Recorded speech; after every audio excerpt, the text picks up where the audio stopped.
पहले मुर्गी आई या अंडा? द्वितीय विश्व युद्ध के बाद जर्मन कैदियों ने कनाडा से वापस लौटने से क्यों मना कर दिया? एक बादल का वजन कितना होता है? 10 एटम बम इतनी ताकतवर उल्का का पता नासा क्यों नहीं लगा पाई? कुछ ऐसे ही फैक्ट्स के बारे में आज हम इस वीडियो में जानने वाले हैं। Let's begin. नंबर 10, एक मुर्गी अंडा देती है और उस अंडे में से एक नई मुर्गी निकलती है। वो मुर्गी फिर अंडा देती है और उस अंडे में से एक नई मुर्गी निकलती है और ये साइकिल हमेशा चलता रहता है। लेकिन क्या आपने कभी सोचा है कि इन सब चीजों की शुरुआत कैसे हुई होगी? मतलब कि पहले अंडे से इन सब चीजों की शुरुआत हुई होगी या पहले मुर्गी से इन सब चीजों की शुरुआत हुई होगी? जब मुर्गी और अंडे की बात आती है तो हमेशा ये सवाल उठता है कि सबसे पहले अंडा आता है या मुर्गी? स्टीफन हॉकिंग से वैज्ञानिक विश्वास करते हैं कि सबसे पहले अंडा आया होगा, लेकिन ब्रिटिश वैज्ञानिकों को आखिरकार 2010 में इसका जवाब मिल गया। उन्होंने ओवोक्लियाइडिन 17 नामक प्रोटीन की खोज की। ये प्रोटीन अंडे का कवच मुर्गी के शरीर में तेजी से बढ़ने के लिए जिम्मेदार हुआ करता था। इसके जरिए सिर्फ 24 घंटे में उन्होंने मुर्गी को अंडे देने लायक बनाया, यानी कि मुर्गी ने महज 24 घंटे के अंदर ही अंडा दे दिया। इससे वैज्ञानिक इस नतीजे पर पहुंचे कि अंडा ये मुर्गी के बिना तैयार हो ही नहीं सकता। इसका साफ साफ मतलब था कि मुर्गी ही सबसे पहले आई होगी। नंबर 9, दुनिया में एक ऐसा मानसिक रोग भी है जो किसी को भी हो जाए वो बंदा खुश होने से ही डरने लगता है। इसे चेरोफोबिया के नाम से भी जाना जाता है। इन लोगों को डर में जीने की आदत होती है। अगर थोड़ी सी भी खुशी इन्हें मिले तो ये सोच के डरने लगते हैं कि कहीं ये खुशी उनसे कोई छीन न ले। नंबर 8, 1908 में हुए ओलंपिक्स गेम्स में रसिया की टीम 12 दिन देरी के बाद पहुंची और कारण बस एक ही था कि वो अलग कैलेंडर इस्तेमाल करती थी।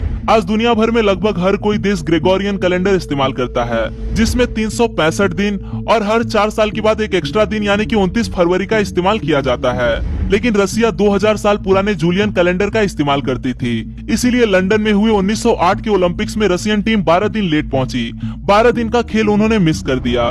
ग्रेगोरियन कैलेंडर के इस्तेमाल की शुरुआत रसिया में 10 साल बाद यानी कि 1918 में की गई। नंबर 7, 2012 आइसलैंड में एक महिला बाकी लोगों के साथ मिलकर खुद को ही ढूंढने लगी। असल में हुआ ये कि कई लोग आइसलैंड में ग्रुप टूर पर थे। ड्राइवर ने प्रवासियों की संख्या गिनने में गलती कर दी और उसे लगा कि एक महिला कहीं गुम हो गई है। उसने सबसे कहा कि 5 फीट 2 इंच की एक एशियन महिला जिसने काले कपड़े पहने हुए हैं वो कहीं गुम हो गई है।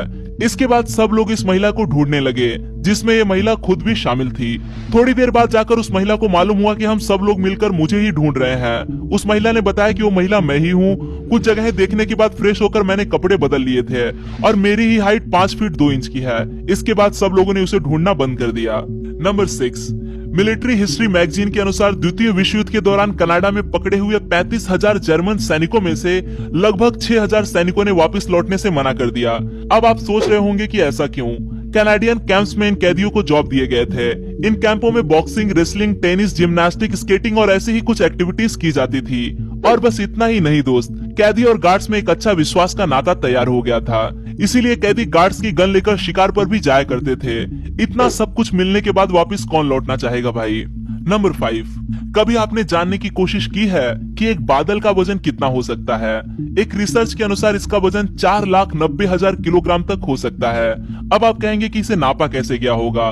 बादल में मौजूद पानी की घनता को उसकी जमावट से गुना करने के बाद इसके वजन का पता चल सका।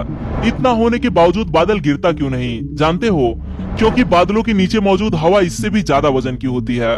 नंबर 4, 1969 में 11 एस्ट्रोनॉट अपोलो मिशन के जरिए चांद पर गए थे। उन्होंने लाइफ इंश्योरेंस के तौर पर अपने सैकड़ों ऑटोग्राफ्स अपनी फैमिली को दे दिए थे। असल में वो जिस मिशन पे जा रहे थे वहां से लौटने की उम्मीद काफी कम थी, इसीलिए उनका लाइफ इंश्योरेंस निकाला नहीं जा सकता था। अगर वो वापस न लौटे तो ये ऑटोग्राफ्स बेचकर फैमिली अपनी जिंदगी का गुजारा कर सके, इस हिसाब से उन्होंने ये ऑटोग्राफ्स दिए थे। लेकिन इसकी नौबत ही नहीं आई। ये मिशन कामयाब रहा। आज के ऑक्शन में इन ऑटोग्राफ्स को $30,000 तक बेचा जा चुका है। नंबर 3, एक लॉ के अनुसार इंग्लैंड में और वेल्स में मौजूद सारे राजहंस जिन पर कोई दावा नहीं करता उन पर क्वीन यानी कि रानी का मालिकाना अधिकार होता है। राजहंसों को अमीरी का प्रतीक माना जाता है, इसीलिए शतकों पुराना ये कानून आज भी वहाँ मौजूद है। हर साल जुलाई महीने के तीसरे हफ्ते थेम्स नदी में मौजूद राजहंसों की संख्या गिनी जाती है, जो आपको यहाँ देखने को जरूर मिल जाएगा। नंबर 2, 18 दिसंबर 2018 को एक उल्का पृथ्वी के वातावरण से टकराकर उसका विस्फोट हो गया। ये विस्फोट लगभग 10 एटम बम इतना ताकतवर था। इस उल्का के बारे में नासा को मिलाकर इस दुनिया की कोई भी स्पेस एजेंसी पता नहीं लगा पाई। विस्फोट होने के बाद ही नासा को पता चल सका। इसके पीछे का कारण था बेरिंग सी के ऊपर से विस्फोट होना। ये एक ऐसा एरिया है जहाँ किसी की भी ज्यादा नजर नहीं रहती। नंबर 1, आज जहां सनग्लासेस का इस्तेमाल फैशन और धूप से बचने के लिए किया जाता है, क्या आपने कभी सोचा है कि इसका इजाद कैसे हुआ था? 12वीं शताब्दी में चाइना में इसकी खोज की गई थी। खास तरह के पत्थर से ये सनग्लासेस बनाए जाते थे, लेकिन इसका इस्तेमाल जज अपने इमोशन को छिपाने के लिए करते थे, जिससे लोगों को पता न चल सके कि जज की आंखों में क्या भाव है। लेकिन आज इसका इस्तेमाल लोग क्या क्या करने के लिए करते हैं, if you know what I mean. Okay guys, तो आज के लिए बस इतना ही। वीडियो अच्छा लगा तो इसे लाइक करना मत भूलिएगा। चैनल पर नए हो तो सब्सक्राइब जरूर करें। इनमें से सबसे अच्छा फैक्ट आपको कौन सा लगा और आप इन फैक्ट्स के बारे में क्या सोचते हो, मुझे कमेंट में जरूर बताएं। फिर मिलूंगा दोस्तों एक नए वीडियो के साथ।